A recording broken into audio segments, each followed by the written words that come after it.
Consolata Chibalonza. Welcome to the Full Scope.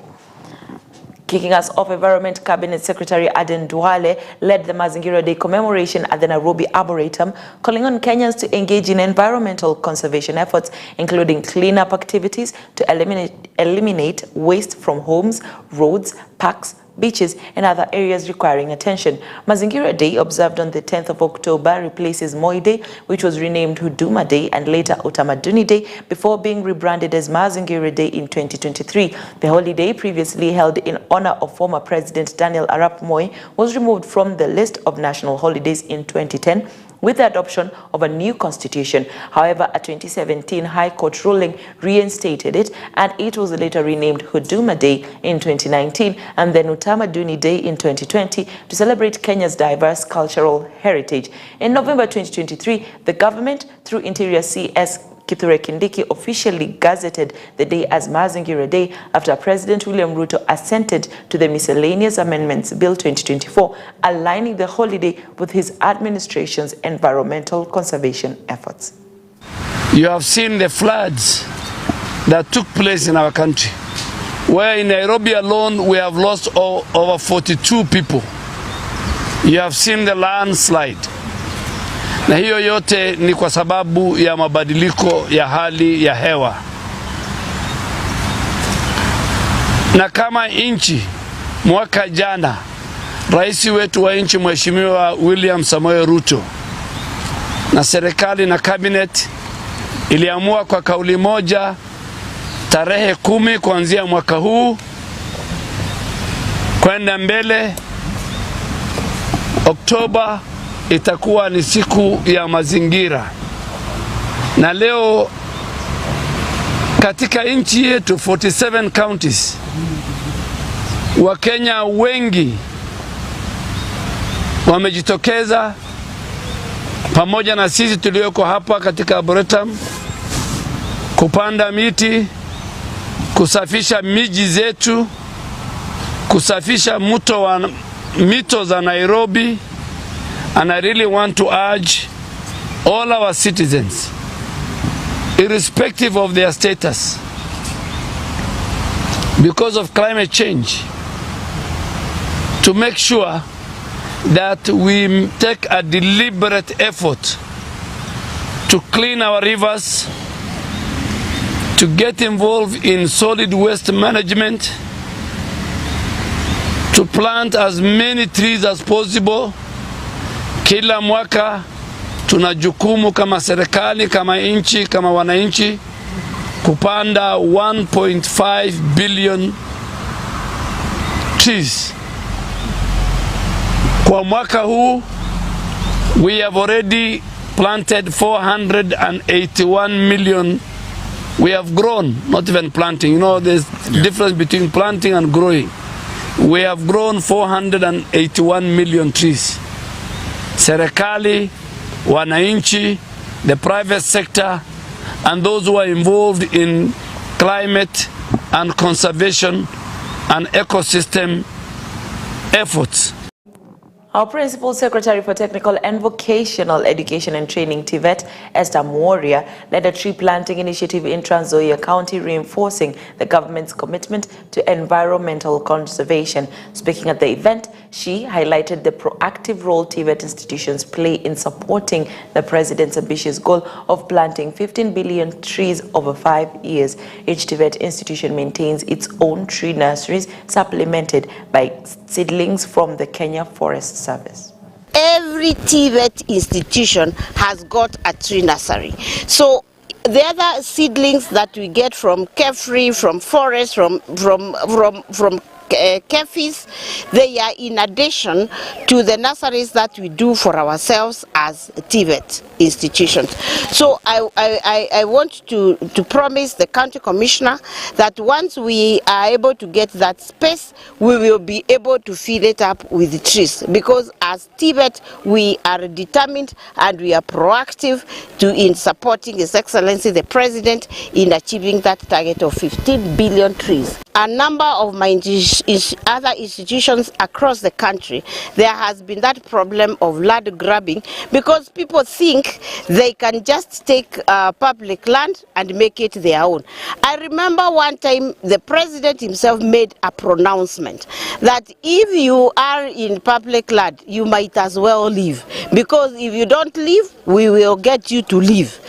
And I remember even the last time I was in Kitale National Polytechnic, I still addressed the issue of land grabbing.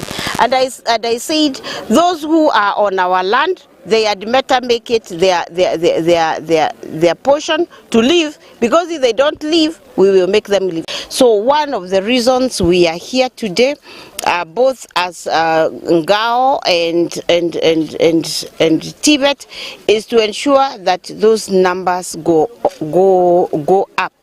We are determined as a department, as administration, to ensure that we support His Excellency the President in ensuring that we meet the targeted number of trees in the 5 years. Penye tunajua mipaka, tutahakikisha hizo institutions ama wale ambao wanasimamia hizo institutions wamechukua shamba lao na kufanyia ile kazi ambayo inastahili.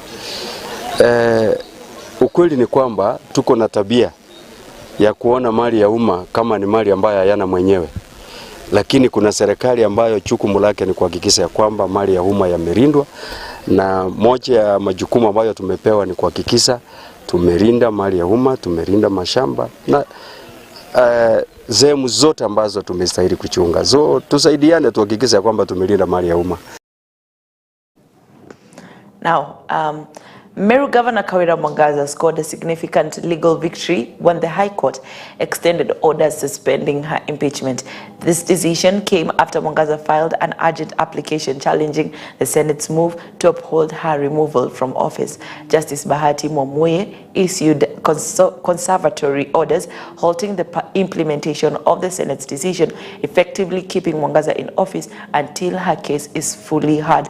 The court has also barred Senate Speaker Amason Kingi from declaring the governor's seat vacant.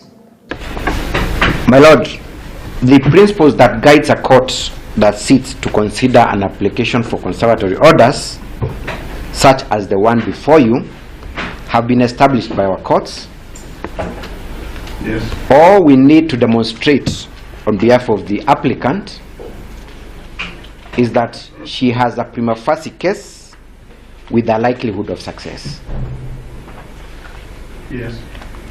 My Lord, secondly, the applicant is supposed to demonstrate that in the absence of conservatory orders, she is likely to suffer prejudice irreparably. Yes. Thirdly, my Lord,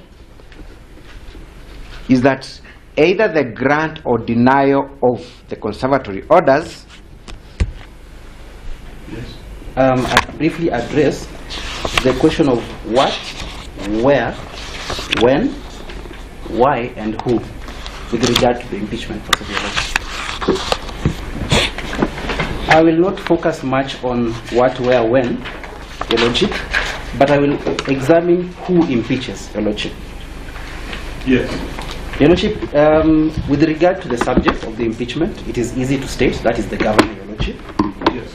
But with regard to who impeaches, Your Lordship, it is the County Assembly and the Senate, Your Lordship. Yes.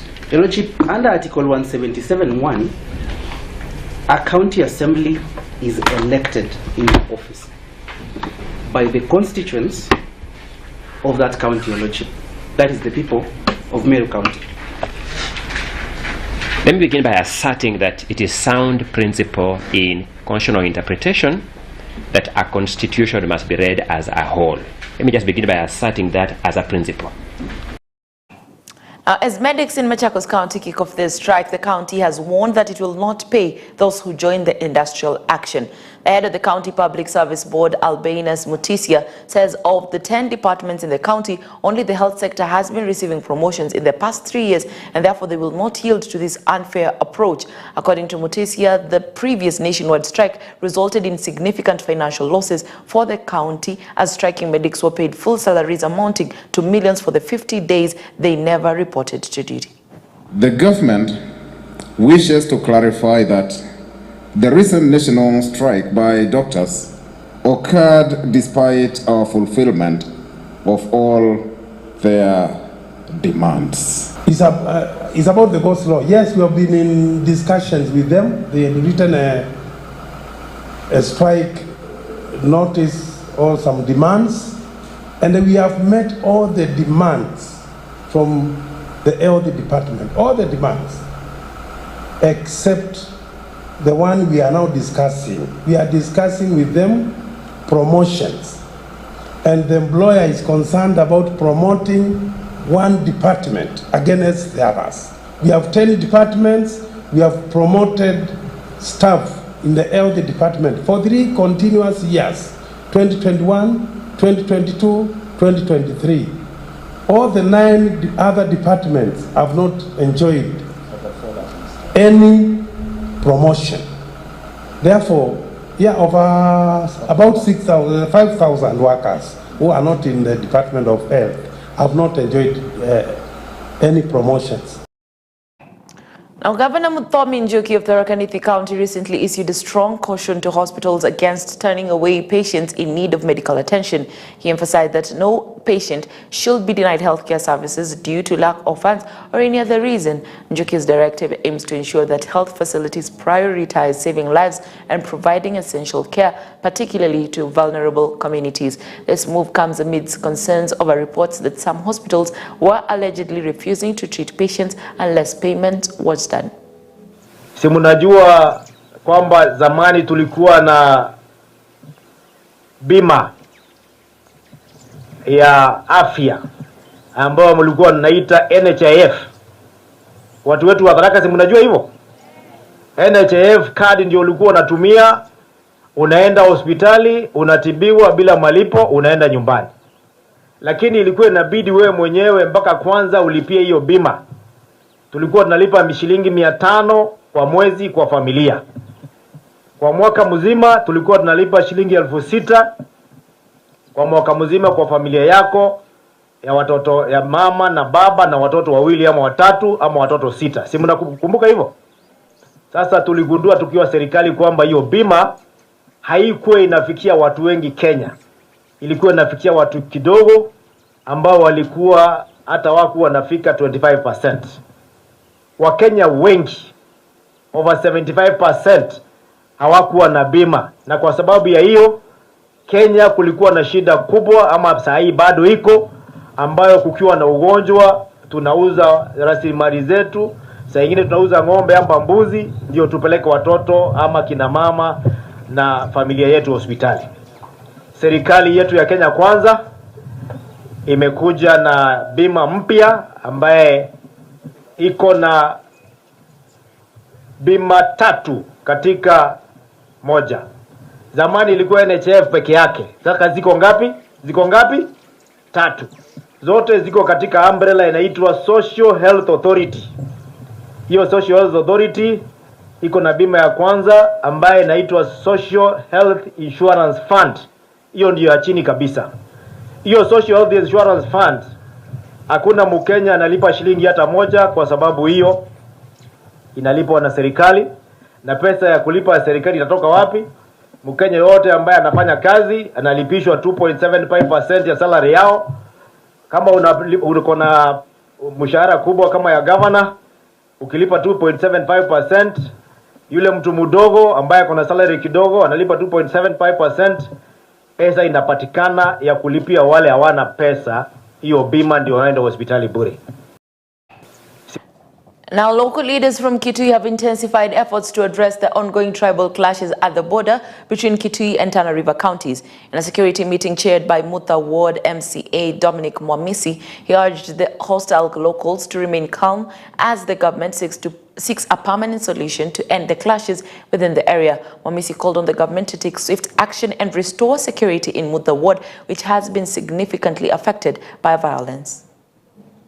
Shida yenye tuko nayo, hatuna usalama katika Mutha Ward. Tunasumbuliwa na Wasomali, wale wanaleta ngamia area ya Mutha. Zimeingia mashambani na zinakula mashamba yetu. Na sasa ni wakati wa kupanda. Tuko na shida kubwa sana. So sisi kama wakaaji wa Mutha tunauliza serikali kama vile iwezekanavyo waondoe ngamila zile ziko Mutha kabisa. Kuna police station ilikuwa imeweka katika boda ya Kitui County. Na imeporwa kila kitu kabisa na Wasomali. Na Waoroma wamepora kila kitu kabisa na imeenda kabisa. Upande wa sola imeenda, mapati imeenda, mandirisha imeenda, hata pia milango yote imeenda kabisa. Hakuna mtu yoyote ameshikwa tukajua ya kwamba huyu ndiye ameipa hiyo mali ya serikali. Ni shida kani? Serikali kwani imeshinda na kulinda mali yake, ni imeshinda kulinda wananchi wa Mutha? Ni kitu ya kushangaza kwamba polisi ambayo inaitwa Konakaliti tumejenga kama county government ya Kitui iliharibiwa na majangili for a whole week. Kama serikali hajaifika hapo, sasa ni wiki mbili hakuna polisi mmoja ashaifika pale. Akaona nini inaendelea. Kwani tuko nchi gani? Hatuko nchi. Sisi kama si wale viongozi ambao wanachochea wengine. Viongozi wa Tana River ambao wanapita wakichochea wananchi, wakiwaambia hii ni nchi yao. Ilihali wanajua kabisa hakuna nchi yao. Hiyo police station ilipojengwa imekaa pale karibu miezi 7 ikiwa na polisi wawili. And there's nobody who has ever vandalized that police station. Ni nini ilifanyika baada ya mkutano wa tarehe 22 pale Kalalane? Ni nini watu waliambiwa wakachochewa wakaenda kuharibu police station ambayo inafaa ichunge watu wa Kitui na ichunge watu wa Tana River? Ni lazima serikali ya Kenya iwajibike. Na ujue saa hii wakati wa kulima. Hata wakipatiana mbegu tukuje tupewe tupande, tutapanda wapi na hii ngamia tuharibia mashamba yote. Enyewe tunataka na huyu county commissioner naye akuje. Sasa tunataka amani. Amani ndio tuko nayo saa hii. Yes. Tunataka amani ikuwe Mutha yote. Yes. Tuko na wiki mbili tangu hiyo police station ya Konakaliti iharibiwa. Na saa hii hatuoni majibu yoyote. Kwa hivyo tulikuwa tunataka county commissioner akuje tuelezee mipangilio imefika wapi. Atukata hiyo mpaka yetu tuwe tunajua Tana River ni wapi na county ya Kitui. On to some sad news. A 19-year-old young man was rushed to Al-Falah Hospital after sustaining serious injuries following an elephant attack in Manyata Demo village, Garbatula, on Monday morning. According to Dr. Mohamud Abdikadir, the medical director at Al-Falah Hospital, human-wildlife conflicts has been on the rise, having attended on similar cases in a span of 2 months, each a different type of animal, such as a buffalo, a lion, and a crocodile. Nipatana ndovu hapo, nilikuwa nachunga saa 2 na nilikuwa peke yangu, tukapatana in right side, yani face to face, ikanidunga. Then baada hapo nilitoroka, nikapita chini na tumbo yake, nikatoroka, nisaidia kufikisha hospitali, then nikaletwa hapa. And I was severely injured. In fact, it hit on his chest, anterior chest wall. It severely damaged the walls of the muscles. It displaced the muscle planes. It severed also blood vessels and nerve supplies. So he was left to bleeding to death. He just survived by a whisker. Otherwise, the tusk almost just passed over the heart. Otherwise, it was just by grace of God that the young man survived. Before this, we had a patient who was attacked by a buffalo from Kina. Then later, we brought a patient from Barambate who was attacked by a lion. In fact, not one, twice. And then there's also another one who was attacked by a crocodile, two sides of the umbilical. So we received like 6 patients in a span of 2 months attacked by animals. So animals, it seems there's a big conflict between animals and the human beings. Serikali itupatie hiyo ambulance ambayo pia hata ambulance iko Garbatula imeharibika. So jana nilitafuta means yangu tu nikaweza kumleta mtoto hapa. So ambulance ya Garbatula imevunjika, ni serikali inafaa kuhusika na ile facility ziko, technicians wapelekwe tuweze kuhudumiwa. Ile hospitali iko level 4 na hakuna kazi inafanya ya level 4 pale. A middle-aged man has been ordered to pay a fine of 50 million Kenyan shillings or serve a jail term of 30 years after he was found guilty of having a consignment of bang by a Nyahururu court. Bernard Waiguru Mwangi was found guilty of trafficking narcotic drugs contrary to Section 4(2) of the Drugs and Psychotropic Substances Control Amendment Act of 2022. He was charged that on 18th of January this year at Kigumo village in Lusogwa area of Nyahururu sub-county within Laikipia County, he and others not before the court trafficked by storing drugs, namely cannabis sativa, in a container amounting to 1.422 grams, valued at 41 million, contrary to the said act. The bang, concealed in a container and covered with aluminium iron sheets, was said to have been brought by the unknown dealer around 1.5 months ago. Now, it is well settled law that the burden of proof lies with the prosecution. Although the accused person gave sworn evidence in his defense, I find that the accused person's defense is based on mere denial and evasion. His evidence that he was approached to sell land to one Robert Mwangi did not controvert the prosecution's case. The accused person did not prove any documentation or called for any witness to show that he was in the process of selling land to one Robert. His testimony that was given 5,000 by Robert to enable him to follow up on the land title from the land registry was not established through his defense. On the contrary, the court observed in its proceeding that the accused person received 5,000 as storage fees for the container, knowing it to have contained cannabis. The container was concealed with corrugated iron sheets in order to hide it from the authorities and the public eyes. Bearing the above in mind, I do find the prosecution proved its case beyond reasonable doubt on the charge against the accused. The evidence it presented have produced convincing and credible evidence of charge of trafficking narcotics by the accused person. The accused person is found guilty as charged, is therefore convicted under Section 215 of the Criminal Procedure Code. Right of appeal 14 days.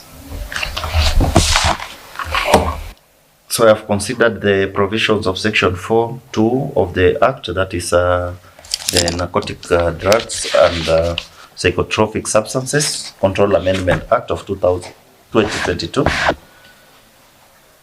which provides for a fine of Kenya shillings 50,000, not less than 50,000, or 3 times the value of the substance, whichever is greater, or to both fine and imprisonment.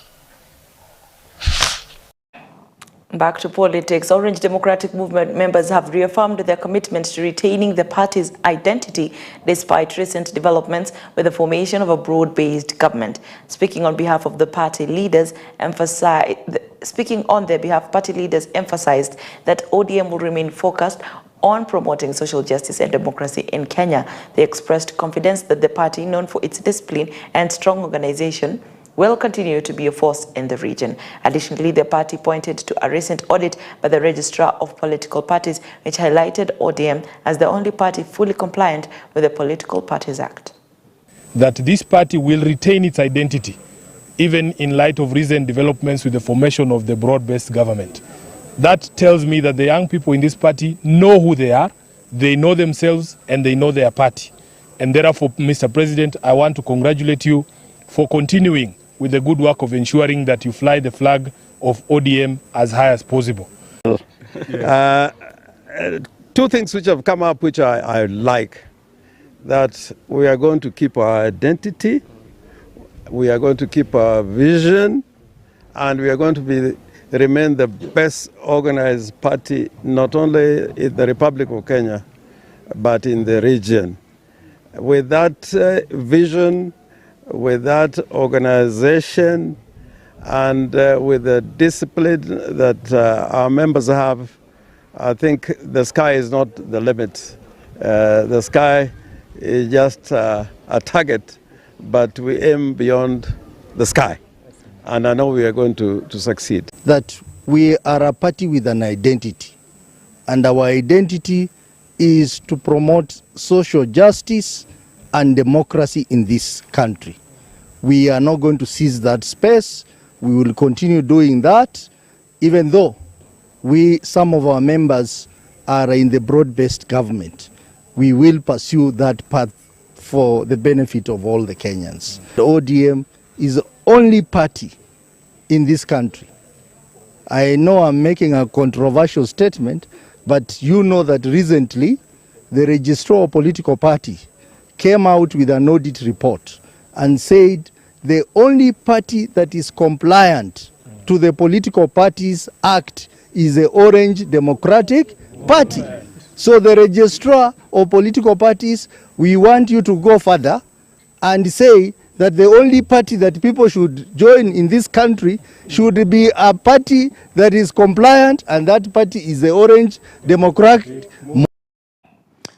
Now, the government is planning to convert mobile money pay bill and till numbers into electronic tax registered by December 2025 in a bid to catch tax evaders. This plan was disclosed by Moses Kuria, a senior economic advisor to the head of state, President William Ruto, during a tax summit on Wednesday. Kuria, who was previously a cabinet secretary, announced that from December next year, all pay bills will serve as virtual ETRs in an effort to broaden the tax base. The move, which targets traders who rely on mobile money platforms like Safaricom's M-Pesa, but have yet to be captured under the current tax system. The 3 million people in the formal sector, in terms of income taxes, they contribute 500 billion shillings. That's close to over $4 billion in income taxes from 3 million people. The 16 million in the informal sector contribute only 12 billion shillings. For me, that's not an economic issue. For me, it's a social justice issue, it's an ethical issue, it's an equity issue. How can 3 million people disproportionately carry the burden on behalf of 16 million people who are virtually not contributing in terms of income taxes? So, what are we doing? Having realized that that is really, for us, it is an imperative, it's a must-have. First of all, we have decided that there will be nowhere to hide. There will be nowhere to hide for anybody at zero option. Why?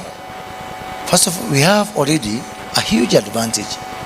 The level of digitization, digital payments of the Kenyan economy can be, other countries can look at it green with envy. And I'm sure you've got a lot of people here from international audience. So the base is already there. Because Kenya is the only country where someone who has never gone to school cannot construct a sentence in English, but they can use digital payments through M-Pesa. And because the base is there and the will is there, what we are now doing is just going to implement this. The gentleman from Safaricom has told you about our pay bills, our till numbers from our mobile money. Today at KRA, the people who have the devices for VAT, the ETR devices, they are only 200,000. Combined, all our telcos and the banks who are doing mobile money, we've got what we call digital touch points for payments, 2 million of them, 10 times the ETRs we have at KRA. And finally, on our bulletin today, Prime Cabinet Secretary and Cabinet Secretary for Foreign and Diaspora Affairs, Musalia Mudavadi, has said Kenyans will have a pro-people foreign policy that resonates with the Kenyan populace. Speaking when he hosted former ambassadors at his railway office, Mudavadi said that the country must ensure that our foreign policy reflects the aspirations and needs of all Kenyans. The meeting served as a platform to address pressing issues confronting Kenya's diplomatic service and solutions to enhance its effectiveness in today's global landscape. If people in this room have given that kind of service, and when the honor's role comes out and none or very few are identified, I think it means we have to do some homework to show greater respect and appreciation for the work that you have put in for this country. Some of the issues you're raising here will eventually require fundamental support from Parliament. Parliament allocates resources based on what the executive requests or puts as propositions. So it has become much clearer that unless we tell our story to Parliament in a structured and organized manner, we shall have problems in raising resources to support foreign service and to deal with some of the concerns that you have raised. This morning I made a commitment that we are working on a sessional paper which we want to share and have debated in Parliament, so that policy issues and issues that have been hanging, because there is no clear framework to resolve this. I'm sure the technocrats listening to me, you'll now understand why I have been a thorn in the flesh, pounding regularly, saying that for us to help in turning out the issues, we must engage and have a sessional paper debated by Parliament, approved by Parliament, where we can put a case for the resources that we shall need going into the future. We should not have a foreign policy that is confined to the corridors of the Ministry of Foreign Affairs. And that marks the end of EBN TV News at 1. My name is Consolata Chibalonza. Thank you very much for keeping us company. And until next time, God bless.